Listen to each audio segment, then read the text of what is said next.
Hi everyone, this is Balazs from Racing Brick. This may not be news to some of you, but it may be shocking to others. As of 2024, LEGO Technic Monster Jam appears to be dead. There were 6 sets produced between 2021 and 2023, so it wasn't a huge collection, but from the feedback on my reviews, these little pullback trucks were quite popular. This was the first generation with the iconic Gravedigger and Max D and the flappy flags. Then came the crazy batch with El Toro Loco and the Megalodon, and last year we had the Mighty Dragon and the Dalmatian with some flappy ear action again. Why did LEGO decide to end the series? There are still plenty of trucks to choose from, so that can be the reason. There is one interesting aspect that I already touched on in my preview video about the January Technic sets. 2024 seems to be the year when LEGO decided to abandon the official B models altogether. Some of you were not familiar with the term, so in a nutshell, a B model is an official alternate build of a set using only the parts included in the box. In the past, most Technic sets had these B models, and we've gotten some excellent builds over the years, but more recently they've only been made for smaller sets with only digital instructions available. This included the Monster Jam trucks, which had some pretty cool B models. Here are 2 of them built. Some seemed even more interesting than the main model. So, are these 2 decisions related? I'm not sure, but I'm sad to see the B models go, and I'm sure many fans of the Monster Jam trucks are disappointed now too. There is no official word on this. I will try to ask the team when I get the chance. So folks, what do you think about this? Did you like the Monster Jam trucks? Are you going to miss them? Let me know in the comments, but that's not the main topic of today's video. I wanted to show you what we got in 2024 instead. I guess this set is going to have a tough job, so let's see what we've got.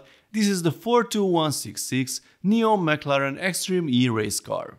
Extreme E is an international off-road racing series for electric SUVs. Don't laugh, that's the definition of Wikipedia. No, this isn't your mom's electric SUV, these are custom built by Spark Racing Technology for this championship. So we get this car with the McLaren livery. You can see the machine doing its off-road job on the front of the box, with all the license partner logos around and the indication of the LEGO pullback motor. We can take a look at the rear of the car on the other side, along with the real vehicle and some technical specifications. Let's see what's inside. The set has 252 pieces, it is rated 7+, which is the lowest age rating for Technic these days, and is officially priced at €27 or dollars. You can check your local prices via the link above or below in the description. We get 4 unnumbered bags, the manual, a huge sticker sheet compared to the size of the set, and the pullback motor. As usual, there is no additional information in the manual. We get a comparison photo with the real thing at the end, and here's the part list. Let's start building. We begin with the rear of the car, and I already had to add 3 stickers here.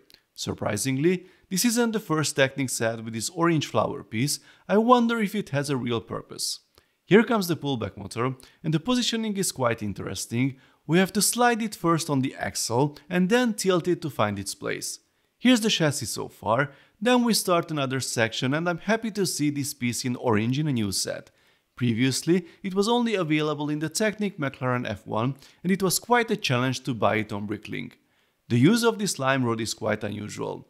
I didn't understand the purpose at first, but as you can see, without the rod the panel fairing could twist, but with the rod inserted it's properly secured, which is a neat trick. If we put this assembly in place and fasten both ends, we will see that it sits at an odd angle again. Surprisingly, these panels have never been made in orange before, so this is a welcome addition to the portfolio. This is when the purpose of the orange flower is revealed. The assembly with the panel fairing sits at a very specific angle thanks to the flower and the red toe ball. I must say that the paneling on this vehicle is quite impressive despite its small size. Here comes the front axle, then a few more interesting connections with these microphones and the green rods. You don't see these techniques that often in official sets. Tricky little stickers that only cover part of the panel fairings, and this is how the front of the vehicle is assembled. The end should be pretty near, we are almost out of stickers. This assembly makes the bumper here even more menacing, then the soft axles for the A-pillars, and we just have to fit the wheels. We haven't seen these tires on Technic sets since 2011. And our set is finished. So, here's the completed model. I would be lying if I said it was a beauty, but the original isn't the best looking off-roader either. Still, considering the size and the part inventory, it's pretty faithful to the real vehicle.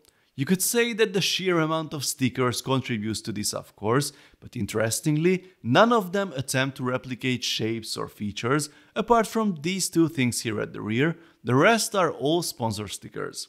I think the front of the car is probably the best part. It's quite complex, and even these shapes are recreated with the Technic connectors. I also like the side panels. We find some tricky LEGO solutions here. The rear is pretty simple. I don't think those big gaps are present on the real car, but as we know, this is definitely not a scale model. If you compare it to the Monster Jam vehicles, the dimensions are pretty similar, but of course those were taller. These here shared a very similar chassis design. I think the new set easily surpasses that series in terms of build experience and complexity. There is nothing new in terms of functionality. The pullback motor is the only feature. Luckily, the new set seems to have the same durability as these guys here. Nothing falls off, everything is super sturdy, impressive. So, is this a good LEGO set for 27 euros or dollars? Actually, you can buy it for around 20 euros, which also happens to be the recommended retail price for the Monster Jam trucks. The new model is definitely more interesting to build.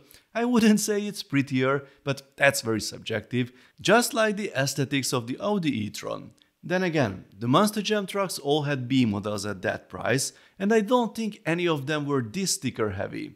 All in all, I think the McLaren Extreme E race car is a good playset for kids who want a durable pullback LEGO vehicle and can accept the fact that it's not a Monster Jam truck anymore, and they might even learn a few building tricks in the process, which is always a good thing. The off-road race buggy is slightly cheaper but has no pullback motor. We will see whether it can offer a different or even better experience.